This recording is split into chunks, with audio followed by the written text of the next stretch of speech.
graça e a paz. Em nosso curso básico de vida cristã, estamos no livro 12, Doutrinas da Salvação. Capítulo 2, 4 aspectos da provisão de Cristo quanto à salvação. Mas no capítulo 1, a providência salvadora, foi tratado os seguintes assuntos. Tópico 1, o pecado do homem. O que é a depravação total do homem? Tópico 2, a graça de Deus.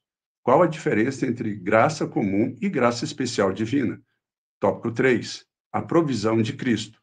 Quais as 4 ofertas de um sacrifício pelo pecado? Tópico 4. A extensão da provisão divina. Como a provisão para a salvação é para todos. E hoje no tópico 1, substituição. O problema da culpa do pecador. Mas a Bíblia não deixa dúvida alguma quanto à exigência de Deus para a salvação, que é a perfeita retidão. Então, Deus nunca reduziu o seu padrão e nunca o fará, como diz lá em Romanos, no capítulo 3, verso 20. Além disso, sabemos também que todo homem que pecar está condenado à morte. Gálatas, no capítulo 3, verso 13. Observe, esses fatos colocam o homem num dilema horrível. Sendo incapaz de viver uma vida perfeita, seu pecado o condena à morte. Contudo, há uma solução para esta situação crítica. Observe, a substituição vicária. Mas o que é a substituição vicária? A substituição vicária de Cristo em nosso lugar, que satisfaz a penalidade da lei mediante a sua morte, a qual cumpriu a exigência divina de retidão humana através da sua vida de obediência. Assim, o homem não somente está excluído do céu por causa do seu pecado, mas, além disso, está sentenciado à morte, como diz lá Ezequiel, no capítulo 18, verso 4. A alma que pecar, essa morrerá. Então, Deus não pode mentir. Deus proferiu esta sentença do pecador, portanto, terá de julgá-lo. Alguns têm erroneamente pensado que, visando salvar o homem, Deus aboliu a necessidade da satisfação da penalidade ou dívida do pecado. Amados, Deus, porém, não simplesmente apagou a dívida, ele mesmo pagou essa dívida na pessoa do seu Filho Jesus Cristo. Nenhum favor da graça divina poderia ter lugar até que a dívida de toda a transgressão do pecado fosse paga totalmente. Amém? Assim, Deus não pode contemplar o pecado em grau nenhum de tolerância. Mesmo assim, ele amava a humanidade e queria que todos os homens tivessem uma oportunidade de salvação. Desta forma, voltou-se à única solução possível, o seu filho, que morreria vicariamente no lugar de todos os homens, provendo assim a salvação para todos aqueles que escolhessem aceitar pela fé esta obra redentora. O que a Bíblia diz a esse respeito? Aquele que não conheceu o pecado, ele, o Pai, o fez, Cristo, pecado por nós, para que nele fôssemos feitos justiça de Deus. 2 Coríntios, capítulo 5, verso 21.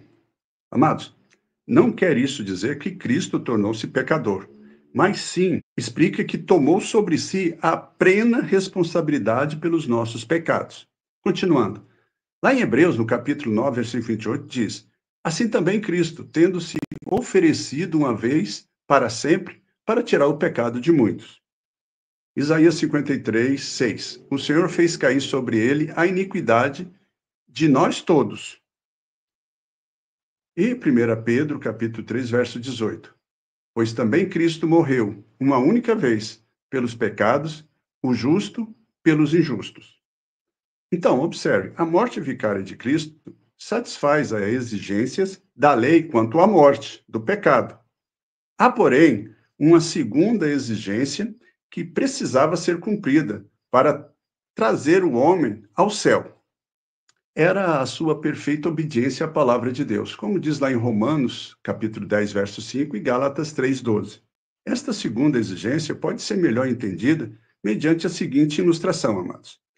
Certa vez, um homem muito pobre, que tinha muitas dívidas, queria comprar uma nova moradia. Ora, este homem estava diante de 2 problemas. Em primeiro lugar, estava endividado. Então, a fim de satisfazer essa necessidade, um seu amigo rico liquidou a dívida Mas permaneceu o segundo problema. O homem pobre não tinha dinheiro, né? Meramente estava livre da dívida, mas não tinha capacidade de comprar uma nova moradia. Então, para resolver esse segundo problema, o amigo deu-lhe um cheque para pagar o preço total da casa. Amém? Então, observe. Então, para obter o nosso lar eterno no céu, nós precisávamos de uma transação semelhante a esta. Primeiro, Cristo não somente teve de pagar nossa dívida pelo pecado mediante sua morte.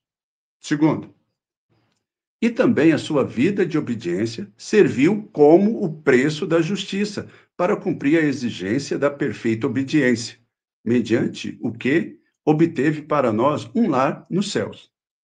Amém? E para nós encerrarmos a aula de hoje, Romanos, no capítulo 10, versículo 3 e 4. Porquanto, desconhecendo a justiça de Deus e procurando estabelecer a sua própria, não se sujeitaram à que vem de Deus. Porque o fim da lei é Cristo, para a justiça de todo aquele que crê. Amém? Então, na próxima aula, tópico 2, ressurreição, o problema da morte espiritual do pecador. Vamos responder a seguinte questão: como a ressurreição é vital para a salvação? Amém? Amados, no capítulo 2, nós vamos ver os 4 aspectos da provisão de Cristo quanto à salvação. Hoje, nós falamos sobre a substituição. Na próxima, nós vamos começar a falar sobre a ressurreição. Portanto, nós falamos novamente que você use esse material para você aprofundar mais no conhecimento. Quanto mais nós conhecermos, mais nós poderemos dar a razão da nossa fé. E usar esse material para evangelizar parentes, amigos, conhecidos. Vamos fazer o reino de Deus crescer. Amém? Se você gostou, deixe aí o seu like. Se você tiver alguma dúvida, vai nos comentários, deixa ali a sua pergunta, nós estaremos te respondendo. Se você não tiver nenhuma dúvida, deixa lá o seu comentário a respeito da aula. O nosso objetivo é crescer em conhecimento e graça e estarmos cada vez mais cumprindo a missão que Cristo deixou para nós. Que Deus abençoe a todos e até a próxima aula.